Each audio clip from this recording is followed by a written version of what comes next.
Scanning. Greetings, valued member of the Imperial High Council. Stand by. Incoming transmission. Activating Project Story Time.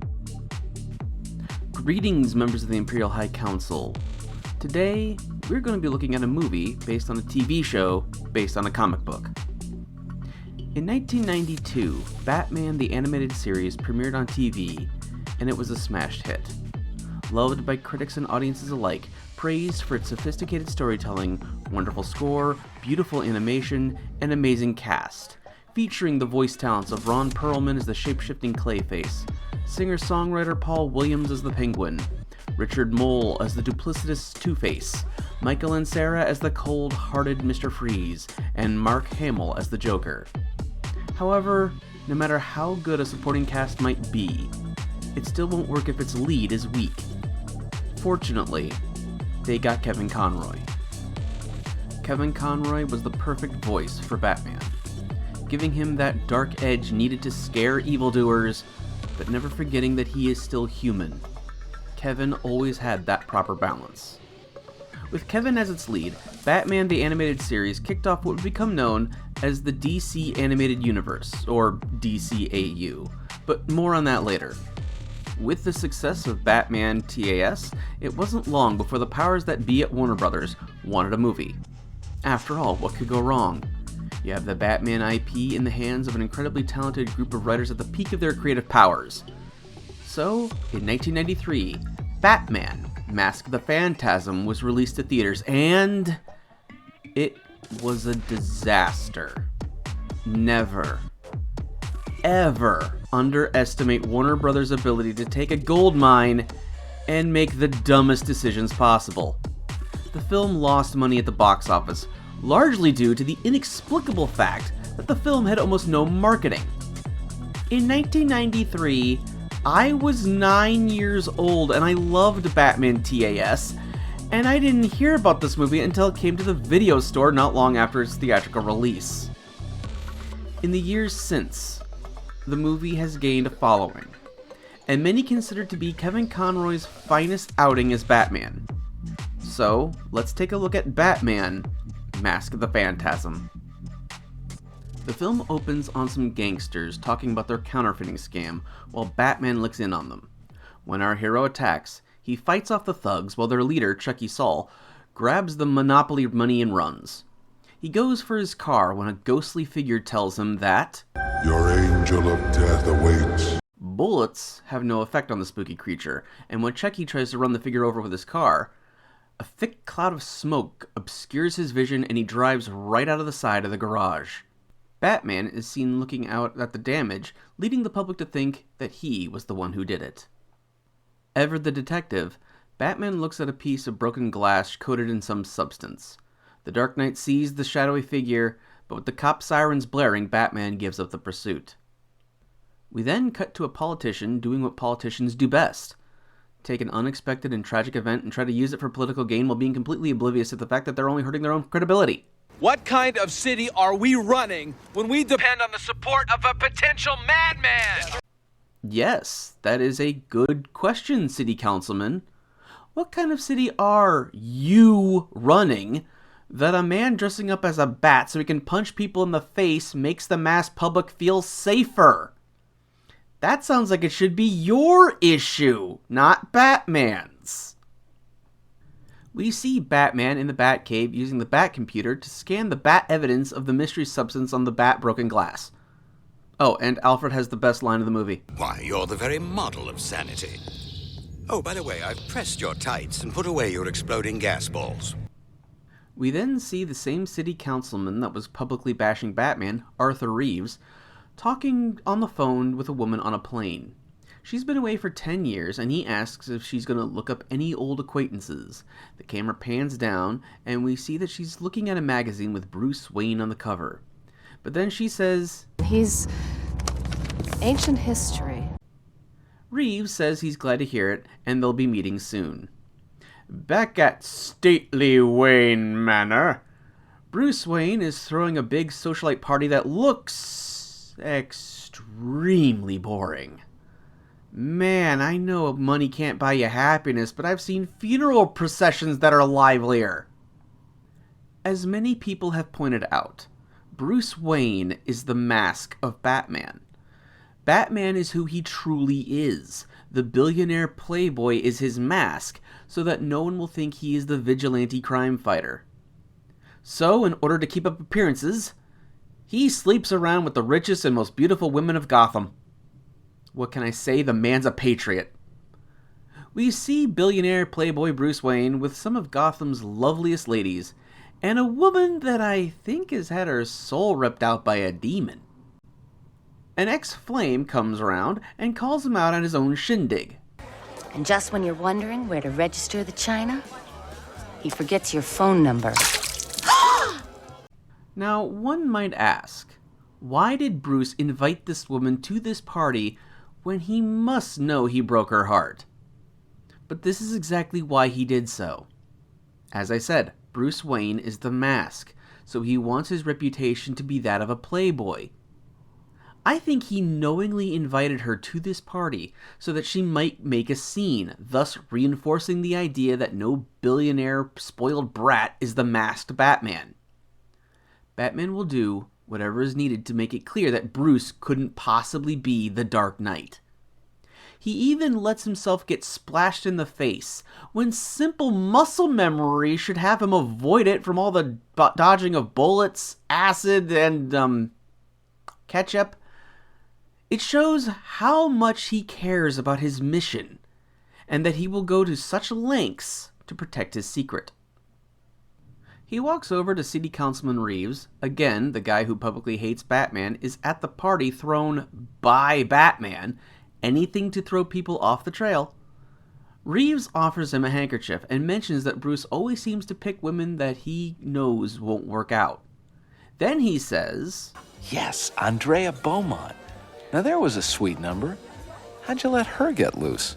That name strikes a chord, and Bruce takes his leave into the study where he looks at a picture of his parents. And with the name Andrea Beaumont in his mind, we get a flashback. Young Bruce is at his parents' grave when he hears a woman talking, the same woman we saw talking to Councilman Reeves earlier. She recognizes him as Bruce Wayne, and the two of them form a connection. Later that night, the night in the flashback, not at the party, we see Batman's first night patrolling the streets. Just a ski mask, leather jacket, and a belt with his gadgets, and balls of pure steel. He's new at this, so while he shows glimpses of being the Batman we all know, he does get a little overmatched, but he puts up a good fight and he ends up taking them down. The goons flee in their truck of stolen wares, but Captain Ski Mask gives chase. With his ball-peen hammer of justice, he smashes the windshield of the getaway truck, blows out the tires, and clears the area before the cops arrive. By the way, this movie is damn efficient with its runtime. We've seen Batman in action fighting bad guys, and using his detective mind to study clues. We've seen the titular Phantasm using lethal force on mobsters, along with the public's reaction to the news thinking it's Batman now willing to kill.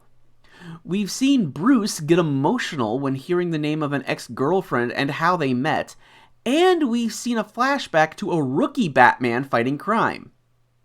And this all happens in the first 15 minutes. The following day, young Bruce is in the afterglow of punching people in the face, we've all been there, when Andrea arrives. She taunts him for not calling her, and he says, You expect every guy you meet to call you up? The ones that are smart enough to dial a phone. By this point in the movie, these characters that we know are exes in the main story have had less than 3 minutes of screen time. However, we can see why they were lovers. They are both charming, confident, and play off each other very well, as Alfred no doubt would agree to that last part. And with that, the flashback ends with Bruce still at the party. We head over to a graveyard at night to see a mob boss, Buzz Bronski, go to pay his respects to Chucky Saul, the guy that the Phantasm killed. We see his bodyguards talking about how the word on the street is how Batman killed this guy. Again, reinforcing the notion on how that news has shocked everyone. While Bronski is at the grave, the Phantasm arrives, calling for him now. He attacks, but they are useless. He calls for his guards. The Phantasm chases him through the graveyard, and Bronski trips and falls into an open grave. The Phantasm then kills him by crushing him to death with a tombstone, while he's trapped in a grave. Kinda horrifying when you think about it. His guards arrive and see the ghostly silhouette of the Phantasm and, thinking it's Batman, open fire. We then see an old man, Salvador Valestra, reading the news on some kind of paper, a newspaper, if you will. He sees the report of Bronski's death, starts to panic, and grabs an oxygen mask. Councilman Reeves is yelling at Commissioner Gordon to go after Batman, which he refuses to do. Batman overhears their argument, so he knows that Reeves and some of the other cops have set a trap for him.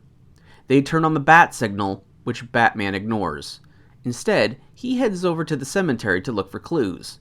He finds the same mysterious substance that he found on the broken windshield. He's near his parents' grave, so takes a moment to visit, and hears Andrea visiting her mom just like how they met. She sees him, so he quickly disappears, but when she follows to where he was, sees that it was at Wayne's grave. She simply says, Bruce? A little later, Andrea and Reeves are having dinner. He's giving her some help with finances and is clearly interested. Batman is also keeping tabs on her. Reeves used to work for her father and asks her how he's doing. She says that she and her father are Closer than ever. He expresses regret that her dad couldn't make it, but does want to spend some more time with her. Batman, looking on, has a flashback. Bruce and Andrea are on a date at the Gotham's World's Fair. We see all kinds of neat things. Planes, jet engines, cars, women in the kitchen. It is a better world. While on their date, they start talking about their future and how her dad wants to meet the billionaire playboy banging his daughter.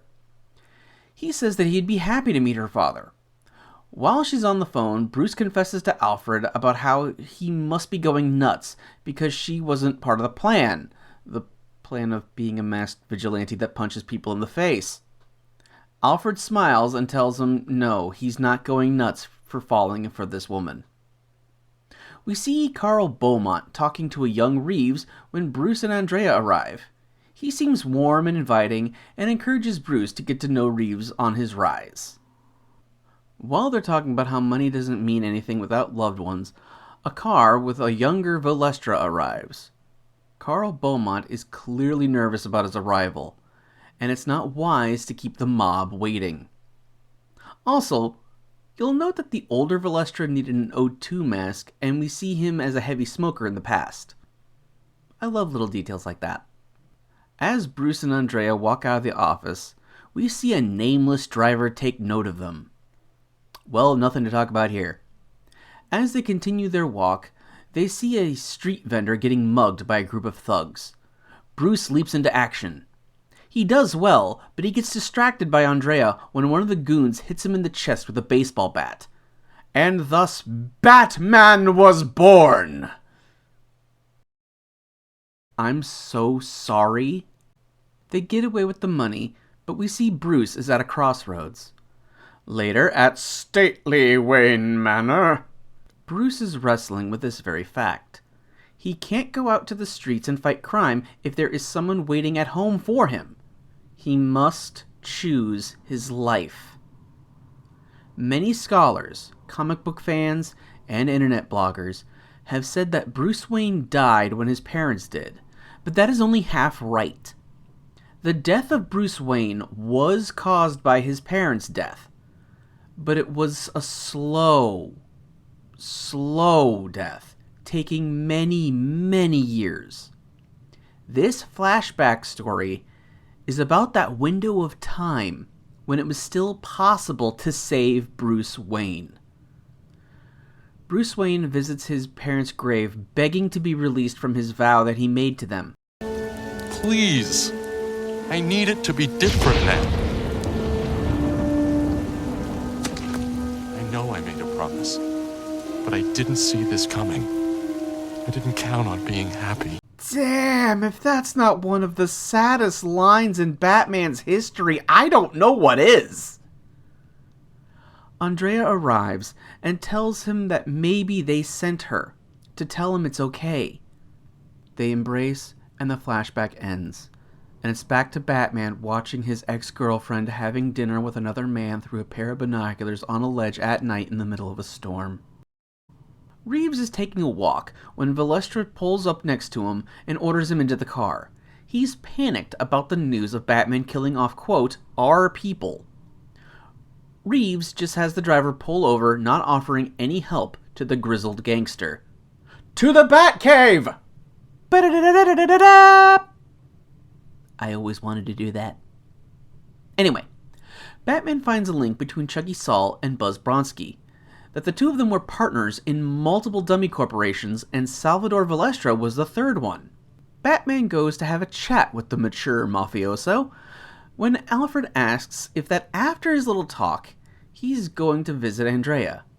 Batman says angrily that you think you know me so well. Alfred then has the second best line of the movie. I dive at your bottom. I bloody well ought to, sir. We see Batman at the home of the senile syndicate. Okay, I'll stop. When he finds pictures of the man throughout his career, and notices one of them is a picture with his gang buddies and Carl Beaumont, Andrea's father. Cue the flashback. The young Bruce and Andrea are walking the grounds of stately Wayne Manor. She's talking about her dad having business meetings, but Bruce pulls out a ring. He's decided to give up the Bat plan and settle down with the woman he loves. The effectiveness of this writing can't be overstated. We know it doesn't work out, and yet we really want it to. Here, you'll get the idea. Sadly, that's still better than how I proposed to my wife, where I was so nervous I just took out the ring and said, "You want this?" She accepts, and they live happily one afternoon. A swarm of bats fly out of the mouth of a cave, symbolically alluding to Bruce's destiny and visually being a very haunting image. That night, she returns home and finds her dad having a business meeting with some angry clients. That same nameless driver we saw earlier is keeping watch outside the home.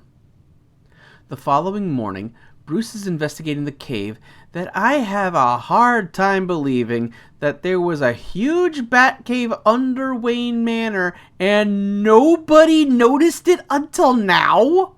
Really? Anyway, when Bruce gets back topside, Alfred has a note and a small box. Andrea sent back the ring, calling off the engagement, and tells him to forget about her. That was the final blow to Bruce Wayne. Like I said earlier, Bruce Wayne died the night his parents did, but it was a very slow death. These flashbacks have been telling the story of when it was still possible to save Bruce. But this is the moment when he gives up on ever having a normal life, when he gives up on happiness, when he fully commits to his plan. This is the moment when Bruce Wayne died. Sometime later in the cave, Batman is suiting up for the first time. Alfred is the first person to ever see Batman. A man that has been a second father to him recoils in fear at the sight. End of the flashback. Batman then takes that picture. We head over to the ruins of Gotham's World's Fair when Valestra arrives. He comments to himself if there was some other way. He's clearly uneasy about being here, and we soon find out why. The singing animatronics comes to life when suddenly they're all riddled with bullets, and the elderly man ducks for cover. We then see who the triggerman was. None other than the Joker. Joker seems excited to see the old man. Valestra wants to talk, so Joker puts him in a roller coaster so they can discuss business. I've had weirder business meetings. They arrive at the House of the Future, and the animatronic woman is still in the kitchen 10 years later. That must be a very complicated recipe. Anyway, the old man simply wants to pay Joker anything he wants to get rid of Batman. But the Joker is not impressed, and further says that it would be amazing if he's driven Batman insane. When Valestra points out that once he's gone, how long before Batman comes after him? Joker hates being under anyone's boot, but regains his composure, saying that he'll help him out after all. I mean, look at that face. That's a face you can trust. Meanwhile, Andrea and Reeves return from a date, and Andrea notices the balcony window open. She shoos away Reeves, making a big display of kissing him. Then she turns on the light, and we see Batman has been waiting for her. Andrea clearly knows who he is, and is reluctant to talk to her ex, who broke into her hotel room. Batman shows her the picture and knows that her father was managing the finances of the dummy corporations and is linked to all the gangsters who are now getting killed. When he asks her where is her father, she says she has no idea. When he points out that while he was spying on her when she was on her date with Reeves, and that when he read her lips saying that she and her father were closer than ever, she gets upset for some reason. It's not like he was invading her privacy or anything. She tells him to get out. While leaving, Batman asks her if she's still obeying her father's orders. She replies with, The way I see it, the only one in this room controlled by his parents is you. Damn. After he leaves, Andrea breaks down in tears. Seeing him again has hurt her. We cut to Valestra's house, and the Phantasm is there. When the Phantasm goes to kill him, however, we see that he's already been killed by Joker toxin, and that Joker has set up a camera with a bomb. When Joker sees it's not Batman, he figures, waste not, want not, and blows up the bomb anyway. The Phantasm escapes, but Batman is in hot pursuit. They engage in good old fisticuffs, but with the police responding to the explosion, they start to go after Batman, which allows the Phantasm to get away. The police are after Batman and are using more gunfire than on a normal Tuesday afternoon in Chicago. The police chase Batman into a construction site. They surround the place and start using tear gas. It should be pointed out, Batman at no point fights back. He doesn't even try to destroy the cops' weapons or even their lights. With all the gunfire, a tank of canned explosion gets hit and explodes. Batman has been injured and is in bad shape. Batman fires a grappling cable, opening him up to all the cops. They fire, but it was a decoy, just his cape and cowl. He's spotted fleeing the area, and we see Batman without his mask, which is a perfect visual for this movie. It's really blended Batman and Bruce Wayne together, so having Batman be this vulnerable was an inspired choice.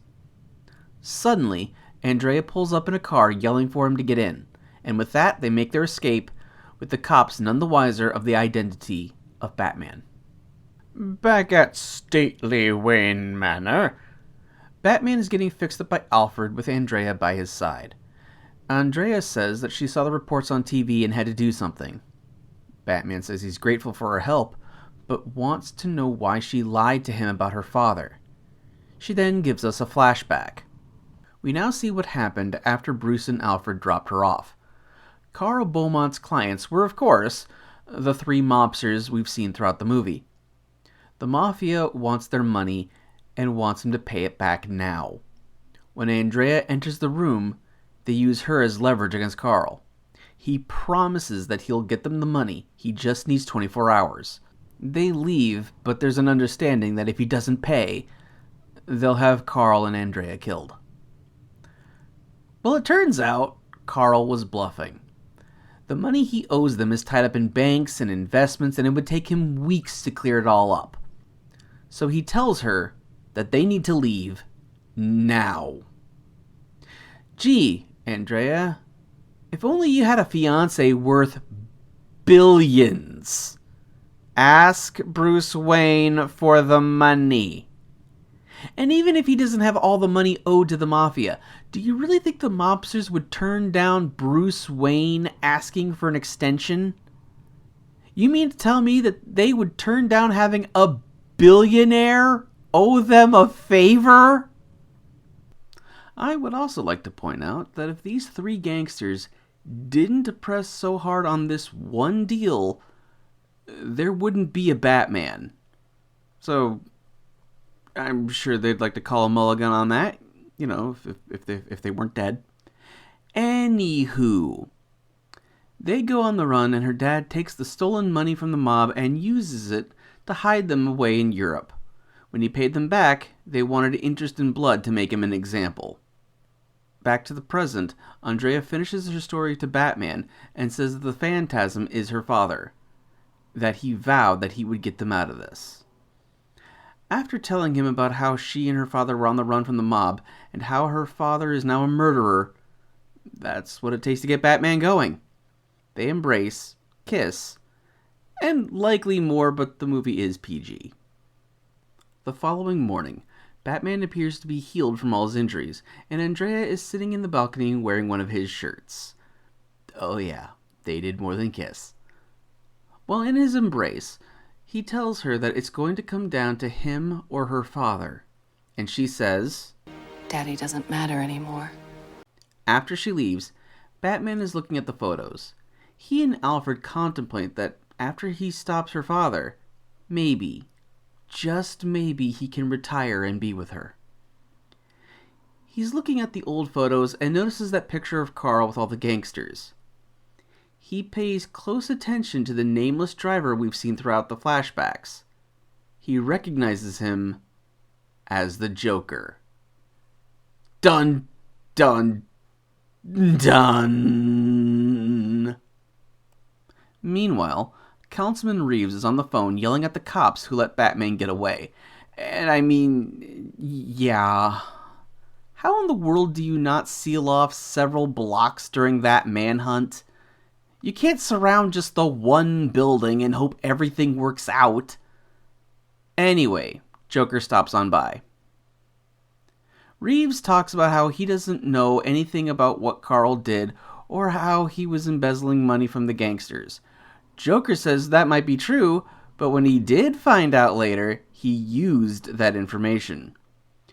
Reeves' tone changes and asks, what does the Joker want? Joker knows the Phantasm isn't Batman, so figures Reeves can figure out who the guy is. That's when Andrea calls. She called to let him know that she needs to reschedule their lunch.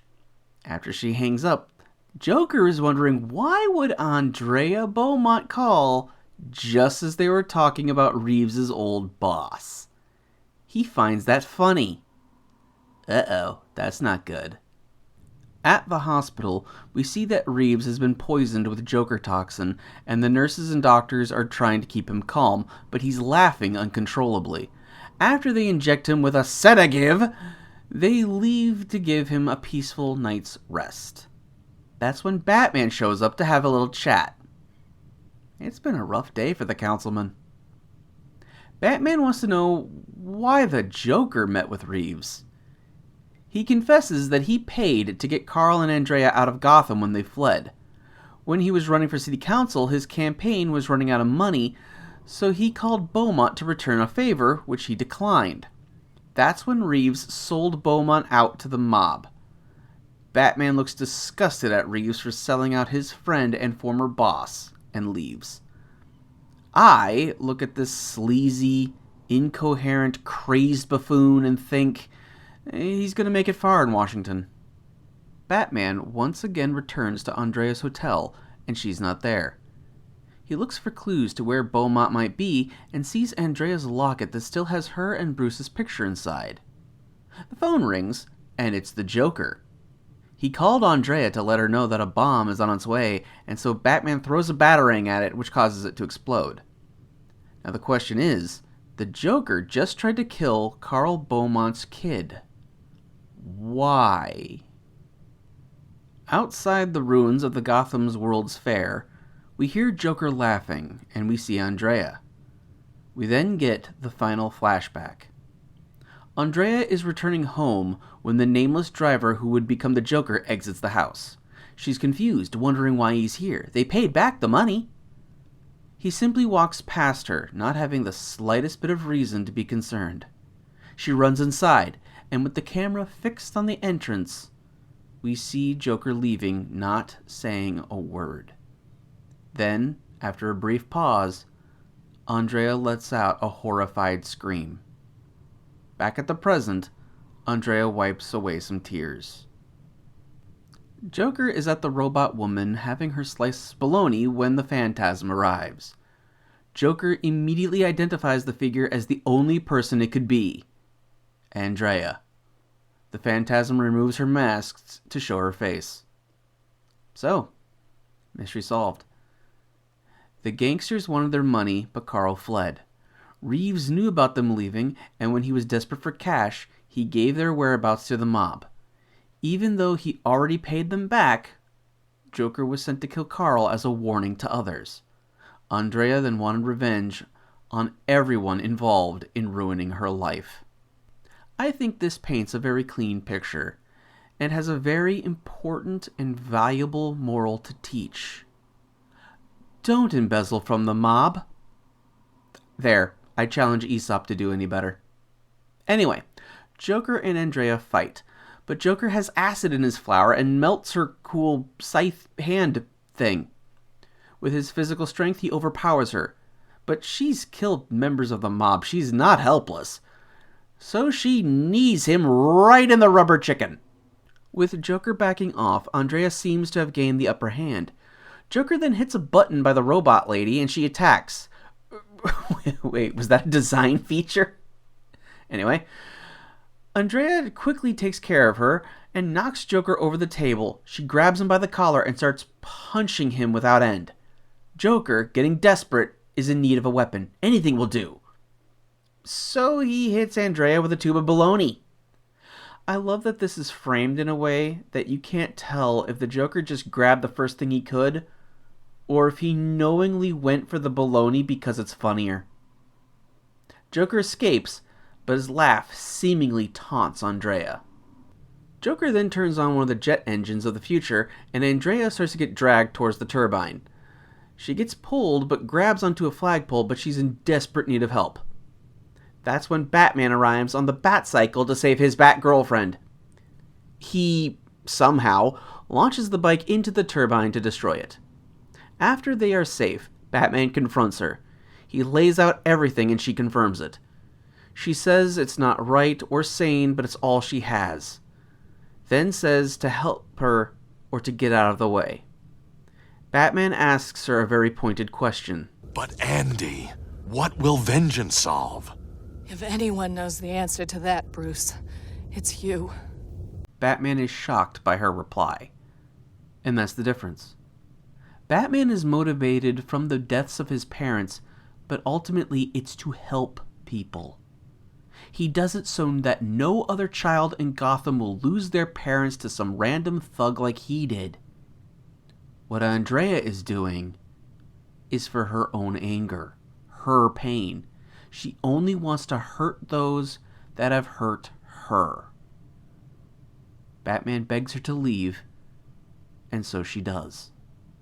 However, the Joker is still on the loose, and you can't have a Joker in your Batman movie without some Batman-Joker fisticuffs. He chases Joker around the World's Fair's ruins. It's fitting that it's all ending here. We saw Bruce and Andrea here, thinking of their future. And what has become of that future? It's cold, dilapidated, and hollow. And, on a side note, I now want to see a shameless rip-off Batman vs. Joker kaiju movie from Japan. Anyway, they fight, and Joker loses a tooth. Speaking as someone who has lost a tooth from an impact, with a vending machine, let's not get into that, I can personally attest that it hurts. For more of that incredible insight, please hit that subscribe button. Joker summons a bunch of little planes, and while Batman is fighting them off, Joker hits a lever that signals bombs to explode the whole area in 5 minutes. And and not like in Dragon Ball Z. There's less than 10 minutes left in the movie. Batman chases him outside and sees Joker getting ready to leave on a jetpack, as you do. He's able to grab him before Joker can get away, and they crash back down. That's when Andrea arrives. Batman pleads with her to escape, but she refuses. Joker is the last one on her list, and she's content with letting it end here. The place starts to explode, and Joker gives one final laugh as Andrea summons her smoke, and they vanish into the ether. Batman then escapes through the sewer line. Back in the Batcave, Batman is being treated by Alfred. He wonders why he couldn't save her. Alfred tells him that she didn't want to be. He says that vengeance blackens the soul, and he worries about him falling that far one day as well. As Batman mourns her loss, he sees her locket hinting that she might still be out there, but she's given up hope that they'll be together. We cut to a cruise ship, and Jughead comes out on deck and notices a woman standing by herself. We see that it's Andrea, wearing a black veil representing that she's in mourning as her chance to be with the man she loves is dead. When the guy tries to strike up a conversation, her blunt answer causes him to ask her if she wants to be alone, to which she replies, I am. The film ends with Batman looking over the city when the bat signal appears, causing him to leap into action. Batman is many things to many different people, but the thing that has kept Batman popular for over 80 years is the fact that he's human. He doesn't have superpowers, he can't fly, he's not stronger than every bad guy. He is human. And that's what sets this movie apart from so many other Batman movies. The stakes are pretty small, all things considered. If Batman doesn't step in, a few members of the Mafia die. That's it. There's no needing to stop Scarecrow from releasing fear toxin and driving the entire population of Gotham crazy with terror. There's no needing to form the Justice League in order to resurrect Superman to fight Steppenwolf. There's no needing to stop Joker, Penguin, Riddler, and Catwoman from dehydrating the UN members into powder. I'm still not sure what happened in that one. If a few old mobsters die, who really cares? But the movie isn't about the stakes. It's about who Batman really is. And that's what makes the film so compelling. As I said earlier, we know from the onset that Andrea and Bruce don't work out. Yet we want them to. We get to know them and want their love to succeed when we know it doesn't. If I had to describe this movie in a single word, it would be tragic. It's tragic in that it failed at the box office because I would have loved to have seen more movies from this team with a bigger budget. It's tragic in that Batman's mission is to help people, and yet he couldn't save the woman he loves. It's tragic in that Andrea became a dark reflection of the man she loves. It's tragic in that just as Bruce Wayne is the mask of the Batman, so too is Andrea Beaumont, the mask of the Phantasm. And it's tragic in that we will never get more Kevin Conroy as Batman. As I said earlier, Batman the Animated Series with Kevin Conroy as its lead started the DCAU.